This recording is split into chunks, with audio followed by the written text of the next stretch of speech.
बिस्मिल्लाहिर्रहमानिर्रहीम। आज का मौजू आपने थंबनेल से पढ़ लिया होगा। सैयदी आला हज़रत अदीमुल बरकत आपके साथ दारुल उलूम देवबंद के मौलवियों के मुनाज़रे और उसमें मुनाज़रे के लिए उनकी नाज़ेबा हरकत, झूठे इल्ज़ामात और भड़कें, इन सब चीज़ों को सैयदी आला हज़रत ने अपने एक रिसाले में बयान फरमाया, और वो भी किसको मुखातब करके? अशरफ अली थानवी को मुखातब करके। ये फतावा रज़विया की जल्द नंबर 15 है और इसका सफ़ा नंबर है इसका 87। इस पर आपने अबहास अखीरा एक रिसाला है, इसको रिसाला समझें तो रिसाला है, लेकिन असल में ये एक ख़त था जो आपने मौलवी अशरफ अली थानवी के नाम लिखा था। खौरजा के मकाम पर मौलवी अशरफ अली थानवी को देवबंदियों ने बुलवाया और उन्होंने कहा कि आओ वरना हमारी इज़्ज़त नहीं रहती।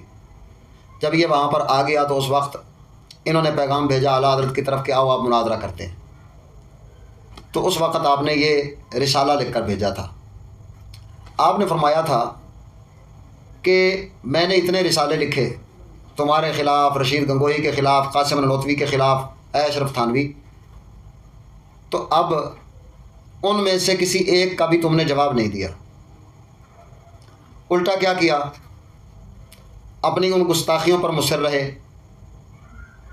और अपने दिफा के लिए तुम दलील पेश नहीं कर सके, मेरे दलाइल का तुम तरदीद नहीं कर सके।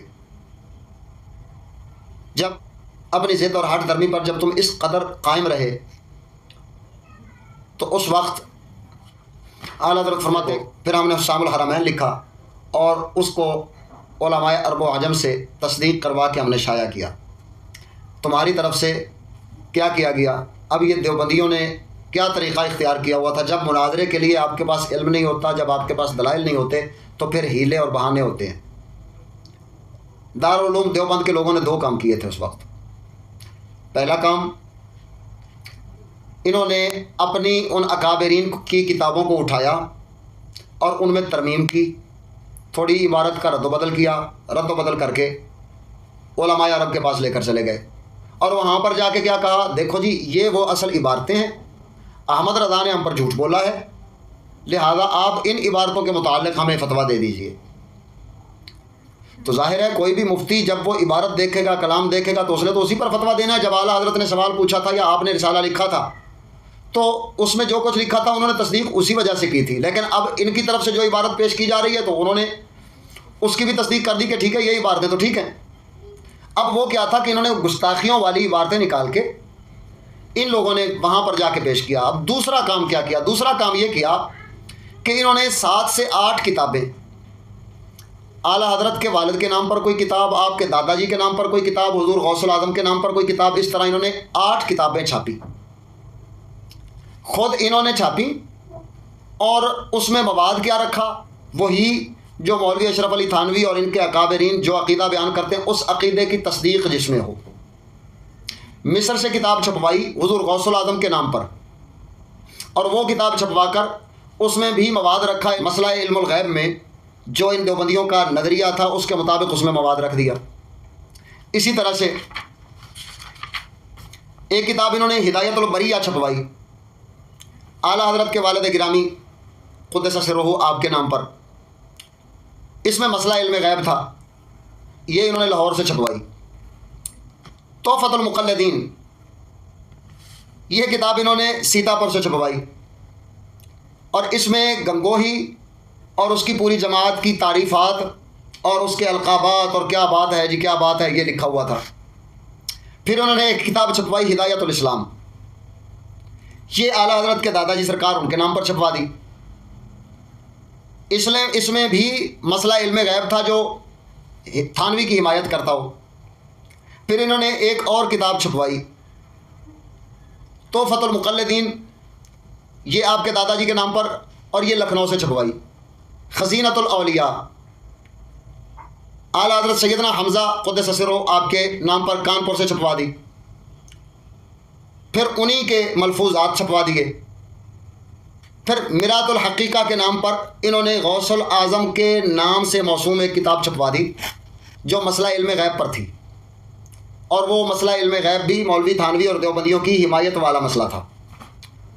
आप ज़रा सोचिए कि जिस मुनाज़िर के पास दलाइल मौजूद हों कुरान और हदीस से, तो क्या उसको किसी के अकाबिर और बुज़ुर्गों की किताबों को छापने की ज़रूरत होगी? ये किताबें इन्होंने छाप दी। जब इन्होंने ये किताबें छापी तो गलती क्या की? अब जाहिर बात है कि वो किताबें मिलेंगी किधर से? जिन्होंने छपवाई हैं वो किसी सुन्नी बरेलवी के पास तो मिल नहीं सकती, वो मिलेंगी अब देवबंदियों के पास। अब ऊपर से इन्होंने रिसाला शाया किया, और रिसाला शाया करने के साथ इन्होंने एक पैगाम नकल कर दिया। वो क्या नकल किया? आला हज़रत ने जो रिसाला लिखा है, इसके 9वां जो सवाल किया ना, ये इस्तिफ़सार किया आपने, उसमें आप फरमाते हैं उस वाहिद क़हार जलील और जब्बार की शहादत से ये भी बता दीजिए कि वो रिसाला मलऊना जो ख़ास जनाब के मदरसा देवबंद से इशाअत हो रहा है, और जिसके आखिर में आपके देवबंदी मौलवी का ऐलान लिखा है कि बंदा की मार्फत रिसाला सैफ़ुन नक़ी अला रास शक़ी भी मिल सकता है, इसकी इतनी कीमत है, और मौलवी अशरफ अली थानवी की किताबें भी आपको मिल सकती हैं, उनकी ये कीमत है। अब इन्होंने गलती एक तो ये कर दी कि अपने दारुल उलूम देवबंद से जो इशाअत करवाई थी उनको फैलाना और उनको बेचना भी शुरू कर दिया, उन किताबों को और रिसालों को। दूसरी गलती इन्होंने क्या की? तबाह करवाने में गलती की। हमेशा वो बुजुर्ग लोग फरमाते हैं ना कि दरोग गोरा हाफजा नबाशद, झूठे बंदे का हाफजा नहीं होता। अब वो इन्होंने क्या किया कि मौलाना अली नकी खान रहमहुल्लाह आपकी तरफ मंसूब करके आपकी मोहर भी बाकायदा घड़ ली, और घड़ के उस मोहर का भी नक्शा लगवा दिया ऊपर, और नक्शा लगवा के इन्होंने किताब तबाह करवाई। और तबाह कब करवाई? 1300। जबकि मौलाना अली नकी खान रहमहुल्लाह आपका विसाल शरीफ कब था? वो था 1297 हिजरी में।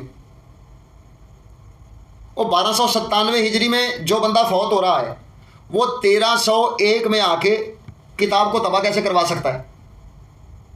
इस तरह के इन्होंने झूठ बोले। ऊपर से वो मौलवी मुर्तज़ा हसन जो वकील मुतलक अशरफ अली थानवी का बन के आया था, उसने ख़त लिख के कहा हौसला रखो, अब हम ये वाली किताब छाप रहे हैं, बता के कि हम झूठी किताबें तुम्हारी शाया कर रहे हैं तुम्हारे वालिद के नाम से, तुम्हारे दादा के नाम से, अब आवाम में तुम बोलने के काबिल नहीं रहोगे। इस तरह की धमकियां लगा के, सदके सदके, वाह वाह देवबंदियों वाह।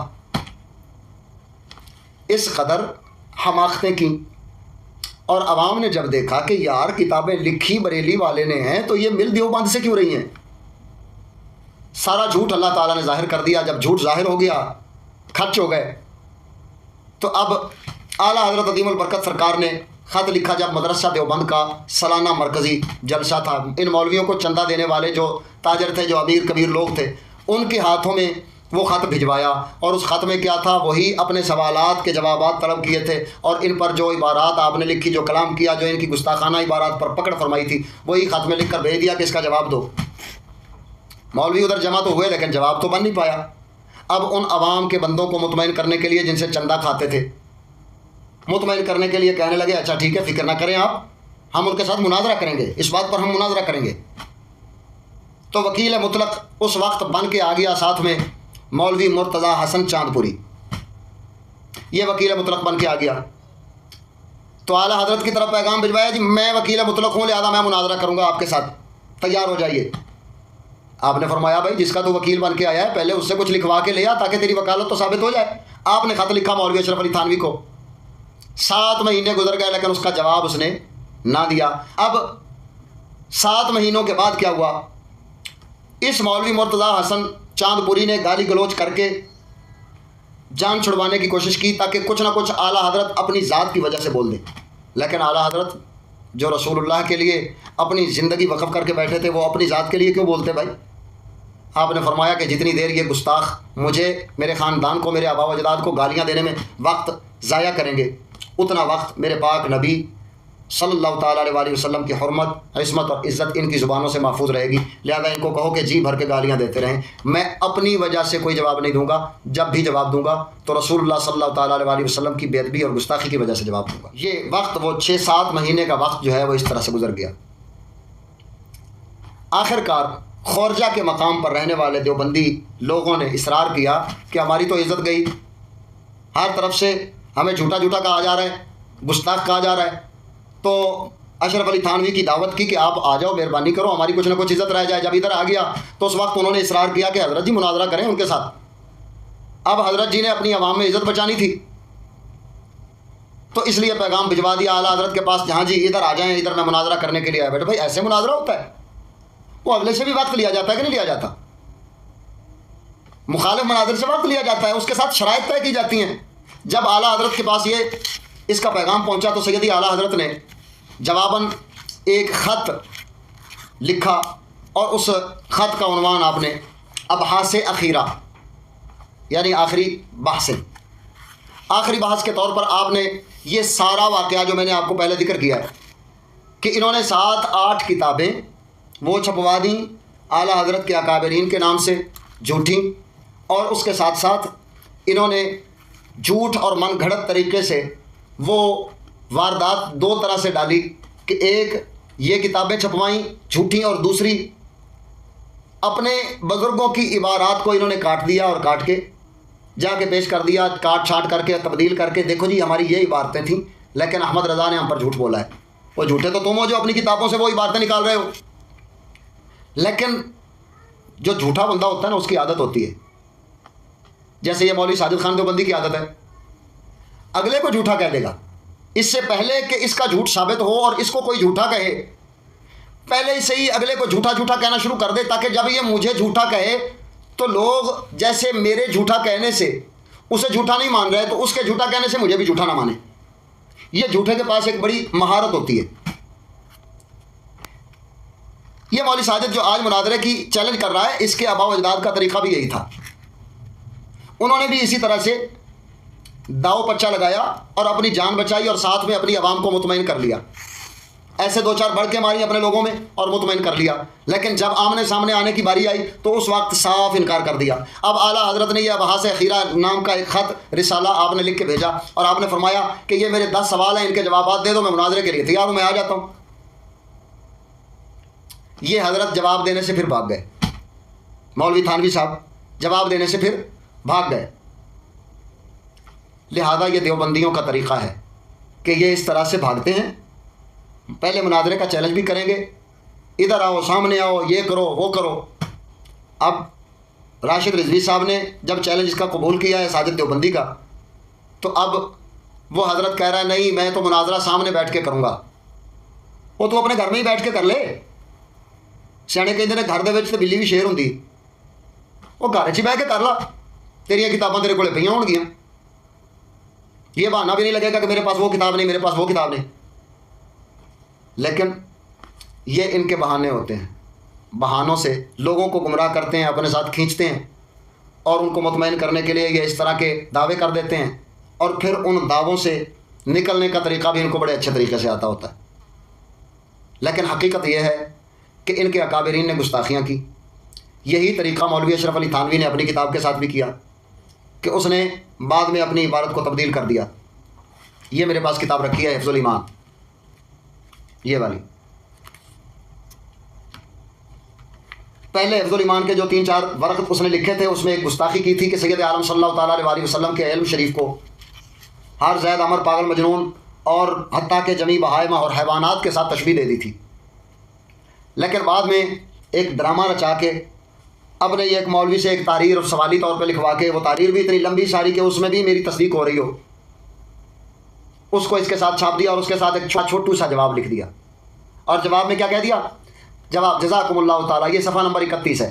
जज़ाकुमुल्लाहु ताला, बहुत अच्छी राय है, चूँकि इसके कबल किसी ने वाकई बिना नहीं ज़ाहिर की, इसलिए तरमीम को दलालत आला खिलाफ मकसूद के इकरार के लिए मुस्तलज़म समझा और इकरार बिलकुफ्र कुफ्र है, इसलिए तरमीम को ज़रूरी तो क्या जायज़ भी नहीं समझा।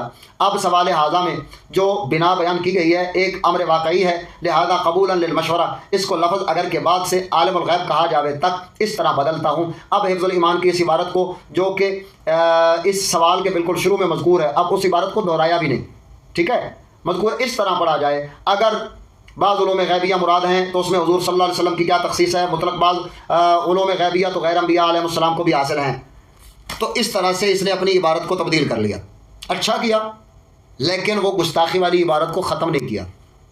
वो गुस्ताखी वाली इबारत वैसे ही मौजूद है, यानी वो गुस्ताखी भी चलती रही और ये भी अपने लोगों को दिखाने के लिए ये हो, और हकीकत में अक़ीदा और नज़रिया वही बना के रखना है। यही तरीक़ा है इनका, तरीक़ा वारदात है। इंशाअल्लाह ताला अब सिलसिला वार इसको शुरू करेंगे अल्लाह ताला के फज़ल व करम से। इनकी तमाम गुस्ताखाना इबारात का जायज़ा लेंगे और उस पर इन्होंने क्या क्या ड्रामेबाजियाँ की हैं और क्या क्या झूठ का सहारा लिया है, वो इंशाअल्लाह ताला बयान करेंगे। अल्लाह ताला जल्ल शानुहू हिदायत पर कायम रखे, अहले सुन्नत व जमात के अक़ीदे पर कायम रखे और ईमान पर सलामती के साथ मौत नसीब फरमाए।